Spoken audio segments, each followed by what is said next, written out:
ہمیں بس یہ دیکھنا ہے کہ کہیں ہم تو فرعون نہیں بن رہے، یعنی اللہ کی آیت میں دیے گئے اللہ کے حکم کے مقابلے میں اپنی ذاتی رائے کو اہمیت دے کر تکبر تو نہیں کر رہے۔ تو میرے بھائی، اس طرح جب ہم اللہ کی آیات اپنے ذکر یا نصیحت کے لیے پڑھیں گے تو ہی ہمیں اللہ کی کتاب سے ہدایت ملے گی۔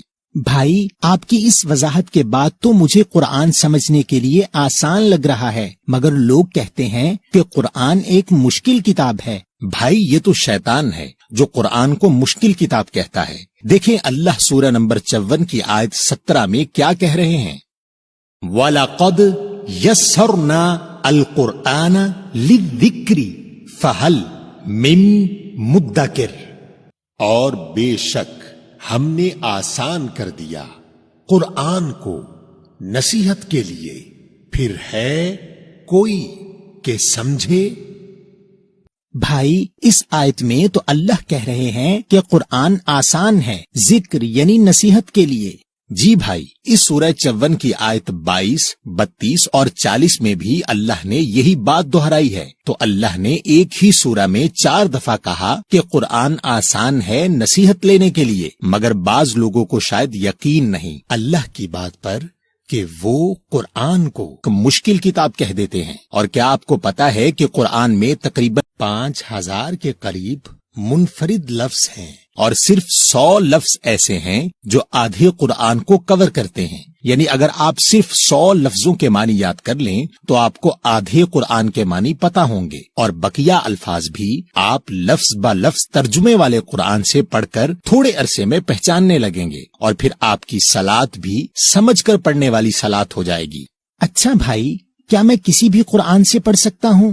جی میرے بھائی، آپ کوئی بھی ایسا قرآن لے لیجئے جس میں لفظ با لفظ ترجمہ ہو تاکہ آپ لفظوں کو پہچان سکیں، مگر پڑھتے ہوئے آپ کو سورہ 75 کی آیت 16 سے 20 میں دی گئی ہدایت کا خیال رکھنا ہے، لا تحرک بہ لسانک لتعجل بہ ان علینا جمعہ وقرآنہ فاذا قرأناہ فاتبع قرآنہ ثم ان علینا بیانا کلا بل تحبون العاجلہ، نہیں تم حرکت دو اس کے ساتھ اپنی زبان کو جلدی کے لیے، اس کے ساتھ بے شک ہمارے ذمہ ہے اس کا جمع کرنا اور پڑھا دینا، پھر جب ہم اس کو پڑھائیں پس عمل کرو اس پڑھائے ہوئے پر، پھر بے شک ہمارے ذمہ ہے اس کا بیان کرنا، ہرگز نہیں بلکہ تم محبت کرتے ہو جلدی والی سے۔ بھائی، ان آیات کے مطابق تو ہمیں قرآن کو آہستہ آہستہ پڑھنا ہے، اور اللہ ہمیں پڑھائیں گے، اور جب ہم اس پر عمل کریں گے تو اللہ ہی اس کو بیان یا واضح کریں گے۔ جی بھائی، آپ کی توجہ اس بات پر نہیں ہونی چاہیے کہ کتنا قرآن روز پڑھا، بلکہ آپ کی توجہ اس بات پر ہونی چاہیے کہ آج قرآن سے کس بات پر نصیحت لی، اور آج تک جتنی نصیحت لی اس نصیحت پر کتنا عمل کیا۔ اور بھائی، اللہ قرآن کو بیان کس طرح کرتے ہیں؟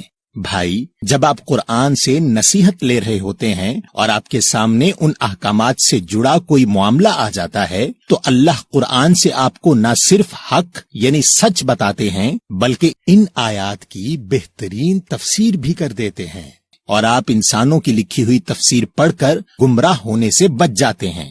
دیکھیں اللہ سورہ نمبر 25 کی آیت نمبر 33 میں کیا کہہ رہے ہیں، وَلَا يَأْتُونَكَ بِمَثَلٍ إِلَّا جِئْنَاكَ بِالْحَقِّ وَأَحْسَنَ تَفْسِيرًا، اور نہیں یہ آتے تیرے پاس ساتھ کسی مثال کے، مگر ہم بھیج دیتے ہیں تیرے پاس ساتھ سچائی کے اور بہترین تفسیر۔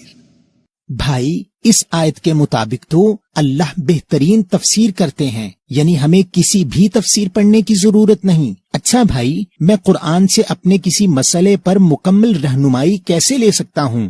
اللہ نے قرآن کو انسانی نفسیات کے مطابق رکھا ہے اور اسی بنیاد پر آپ کے اسکول کا طریقہ ہے. یعنی جب آپ اسکول جاتے ہیں تو پہلے انگلش کا پیریڈ ہوتا ہے، پھر اردو کا ہوتا ہے، پھر سائنس کا ہوتا ہے، پھر حساب کا ہوتا ہے. یعنی ہر تھوڑی دیر کے بعد موضوع بدل جاتا ہے تاکہ آپ بور نہ ہوں. تو ایک دن میں آپ تھوڑی سائنس، تھوڑا حساب، تھوڑی اردو وغیرہ سیکھتے ہیں. مگر جب امتحان کی تیاری کرتے ہیں تو ساری پڑھی ہوئی اردو ایک جگہ کرتے ہیں، ساری سائنس ایک جگہ کرتے ہیں اور دیگر تمام موضوع الگ الگ کر کے پڑھتے ہیں. اسی طرح قرآن میں ہر لفظ ایک موضوع ہے. مثلا طلاق کا لفظ قرآن میں سورہ بقرہ نمبر 2 اور سورۃ الحجرات نمبر 33 اور سورۃ الطلاق نمبر 65 میں آیا ہے. تو جب آپ کو طلاق کے موضوع کو سمجھنا ہے تو آپ کو ان تمام آیات کو اکٹھا کرنا ہوتا ہے اور پڑھنا ہوتا ہے. اس سے آپ کو پورا موضوع سمجھ میں آ جاتا ہے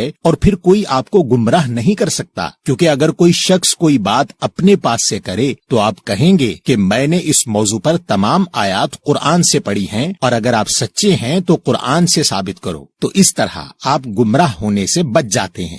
لیکن بھائی، ہم اس طرح موضوع کے اوپر آیات کیسے ڈھونڈیں گے؟ بھائی یہ بہت آسان ہے. اب بازار میں ایسی کتابیں مل جاتی ہیں اور موبائل ایپ بھی دستیاب ہیں جو ہر لفظ کے اوپر تمام آیات دکھا دیتی ہیں، جو آپ کسی بھی لفظ با لفظ ترجمے والے قرآن سے پڑھ سکتے ہیں. اور بھائی، قرآن پڑھنے کا بہترین وقت کیا ہے؟ آپ سورہ نمبر 73 کی آیت 1 سے 4 تک اور سورہ نمبر 17 آیت نمبر 78 دیکھیں. یا ایہا المزمل قمی اللیل الا قلیلا نصفہ اوی انقص منہ قلیلا او زد علیہ ورتلی القرآن ترتیلا. اے لپیٹنے والے، قیام کر رات کو مگر تھوڑا سا حصہ، اس کی آدھی 12 بجے، یا کم کر دو اس میں سے تھوڑا سا یا زیادہ اس پر، اور پڑھا کرو قرآن کو ٹھہر ٹھہر کر.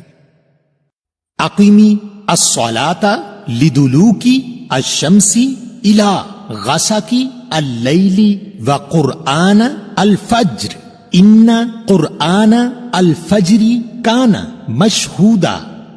قائم کرو صلاۃ ڈھلنے سے سورج کے طرف اندھیرے رات کے، اور قرآن فجر کو، بے شک قرآن فجر کا ہے گواہی دیا گیا.